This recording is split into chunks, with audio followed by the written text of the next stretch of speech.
Σταύρος. Μανώλης λέγω. Είμαι 40 χρονών. 42. Γεννήθηκα στην Αθήνα. Έχω γεννηθεί στο Ηράκλειο. Έζησα κάποια χρόνια στην Αθήνα και το περισσότερο καιρό στο Ηράκλειο Κρήτης. Η καταγωγή μου είναι από τους Αποστόλους. Έφυγα από την 6η Δημοτικού. Ήρθα εδώ. Είμαι παντρεμένος με 2 παιδιά. Είμαι ελεύθερος. Σήμερα εργάζομαι στη Φόρμη ΑΕ ως προγραμματιστής ηλεκτρονικών υπολογιστών. Δουλεύω σε μια επιχείρηση που κάνω γεωτρήσεις. Χειριστής. Είμαι ευχαριστημένος με την οικονομική μου κατάσταση, θα τη χαρακτήριζα καλή. Τα πράγματα είναι λίγο δύσκολα, αλλά θα πάμε παραπέρα. Πιστεύω ότι θα έχω μια καλή επαγγελματική εξέλιξη. Θα εξακολουθώ να κάνω τη δουλειά που κάνω και τώρα, η οποία μου αρέσει και εκτός το ότι με γεμίζει, καλύπτει και τις ανάγκες μου τις οικονομικές. Σε λίγα χρόνια θα είμαι εδώ. Στο αντικείμενο που είμαι, αν δεν έχει το αντικείμενο που είμαι δουλειά, θα ασχοληθώ με τη δουλειά που έχω μάθει. Η δουλειά μου η πρώτη ήταν εμπολιατής λαμπαρνατζής.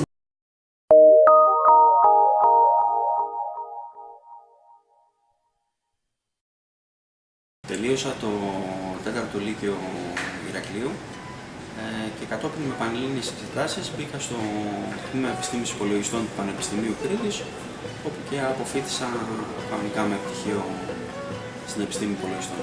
Δεν συνάντησα ιδιαίτερες δυσκολίες πέραν από το ότι έπρεπε να μελετάω, να διαβάζω, να βελτιώνομαι συνεχώς και όλο αυτό χρειαζόταν μια προσπάθεια εκ μέρους μου. Για να ολοκληρώσω αυτό το δρόμο που επέλεξα και να ολοκληρώσω τις σπουδές μου, με βοήθησε πάρα πολύ η οικογένειά μου, οι φίλοι μου αλλά και οι συμφοιτητές μου. Δεν μπορώ να φανταστώ πώς θα ήταν η ζωή μου αν δεν τελείωνα το σχολείο.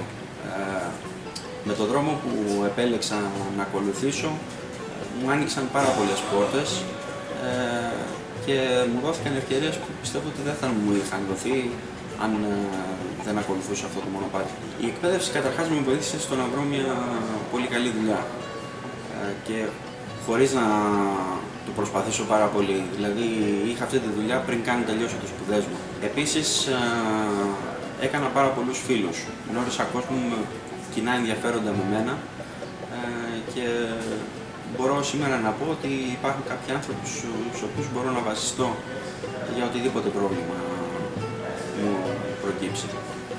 Επίσης, με τις σπουδές μου ανέπτυξα και έναν τρόπο σκέψης, ο οποίος με βοηθάει να συνδυάζω τις γνώσεις που έχω αποκτήσει και να λύνω τα προβλήματά μου πιο εύκολα. Τα γράμματα δεν τα έπαιρνα. Έφυγα για καλύτερα από το χωριό, οι γονείς μου με στείλανε να μάθω μια τέχνη για να μην είμαι στα χωράφια. Πήγα μια χρονιά στο Ιντερνό, το γυμνάσιο, γιατί δουλεύα λαμπαρνατζής. Μετά έφυγα παντάρος, μετά που απολύθηκα έκανα το επάγγελμα του γεωτρεπανιστή. Έχω και το πτυχίο του γεωτρεπανιστή, το πήρα με τις ώρες. Ήμουνα βοηθός και με τις ώρες έβγαλα το πτυχίο. Και το 10 ήμουν στη Λιβύη, Τρίπολης, για γεωτρήσεις. Όταν έγινε ο πόλεμος, αλλά φύγαμε κακής κακός.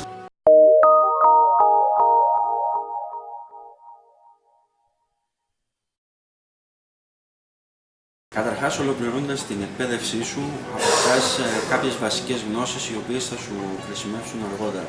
Αλλά πέραν από αυτό, μαθαίνεις να δουλεύεις και με έναν τρόπο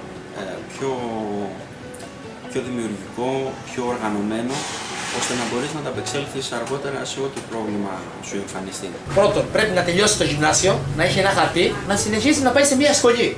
Που να έχει το χαρτί, να μπορεί να μπει κάτω, να μπορεί να βγάλει το ψωμί του. Θα συμβούλευα στους γονείς να ενθαρρύνουν τα παιδιά τους να συνεχίσουν το σχολείο, να το τελειώσουν, αν μπορέσουν να προχωρήσουν και ακόμα παραπέρα, γιατί αυτό θα τους δώσει τα κατάλληλα εφόδια και για την επαγγελματική τους σταδιοδρομία, αλλά και για την υπόλοιπη ζωή τους. Λέω στους γονείς να έχει το χαρτί του γυμνασίου ή του λυκείου το παιδί τους για να μπορεί να μπει σε μια σχολή για να επιβιώσει και να ζήσει στην οικογένειά του. Άμα είσαι μια σχολή, ξέρεις μια τέχνη και ένα χαρτί, επιβιώνεις. Θεωρώ ότι η εκπαίδευση στην καθημερινή μου ζωή μου έχει προσφέρει μια ανώτερη ποιότητα ζωής και μια οικονομική ευχέρεια που δεν τη βρίσκεις εύκολα στις ημέρες μας.